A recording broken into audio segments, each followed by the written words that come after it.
सर्वांना त्या दिवशी आमच्या पालकसाहेबांनी एक उपदेश केला की आपली ही आईच असते, मग ती वाईट चांगली काही नसते. आई ही शिक्षा पण करते आणि आई ही प्रेम पण करते आणि लाड पण करते, हो की नाही. आता सांगायचं म्हणजे आईने लाड केल्याशिवाय, आईने सर्व काही केल्याशिवाय कुठलंच लेकरू मोठं होत नाही, हो की नाही. काही ना काही आई थोडं ना थोडं करतेच लेकरासाठी. आता काय काय म्हणतात की नाही, माझ्या आईने काही नाही केलं, मी अशीच लहानची मोठी झाले. तर खरंच आहे, तू अशीच लहानची मोठी झाली. तुझ्या आईने तुझ्यासाठी काही म्हणजे काहीच नाही केलं. तू जेव्हा माझ्या पोटातून आली ना, तेव्हाच तू सर्व काही तुझ्याच हाताने करत होती. आता काय बोलू मी, आहे ना. तर असं असतं बघा. कसं असतं माहिती आहे का, हा राग आहे. ह्या रागाच्या भरातही ना माणूस एकमेकाला काही घाणेरडं बोलतं. परंतु जेव्हा आईचा विषय निघतो की बाई तुझी आई, त्याची आई, ह्याची आई, तेव्हा माणूस काय सांगणार. आपल्या दुसरे सांगतात बघा ना, माझ्या आईला मी हे केलं, माझ्या आईला ते घेतलं. मग तुम्ही काय सांगणार. हं? तेव्हा सांगते, आई ती ही आई असते, ती चांगली आणि वाईट नसते, ती चांगलीच असते आपल्या लेकरासाठी. ती कधी कठोर बनते, कधी निर्दयी बनते आणि कधी प्रेमळही बनते, माहिती का.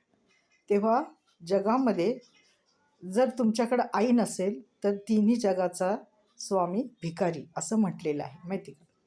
तर त्यामुळं मी काय माझं सांगत नाही, माझं कर्तव्य मी केलं, हो की नाही.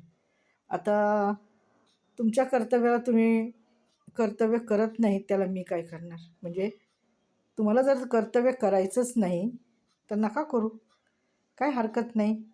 मान्य आहे सर्व मला, आहे की नाही. देव आहे, देव कोणाला सोडत नाही. सर्वांना, चांगल्याला पण बघतो आणि वाईटाला पण बघतो. देवाच्या दारात सर्व चांगले सारखेच आहेत. कोणीच असं कमी नाही जास्ती नाही, माहिती का.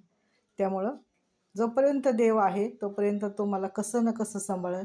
ज्या दिवशी त्याला वाटेल की आता नाही, घेऊन जावं, किंवा माझ्याच्याने नाही झालं, तर अनाथ आश्रम आहेत आणि माझे खूप ओळखीचे आहेत. काल परवाच आमचं बोलणं झालं की आंटी मैं तुमको ना अच्छे अनाथ आश्रम में डाल दूंगा, तुम फिकर मत करो, माहिती.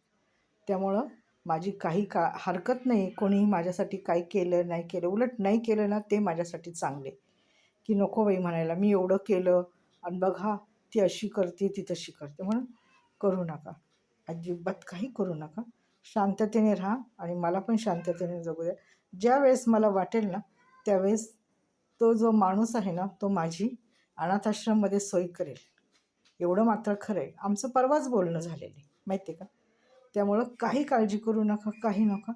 आता एवढ्या आईवडिलांची मुलं फॉरेनला असताना आईवडील अनाथ आश्रममध्ये, मग माझं तर कोण आहे की नाही.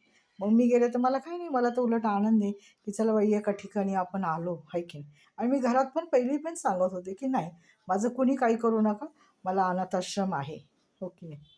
आणि चर्च सर्व करतं, काही कोणाला काळजी करायची गरज नाही.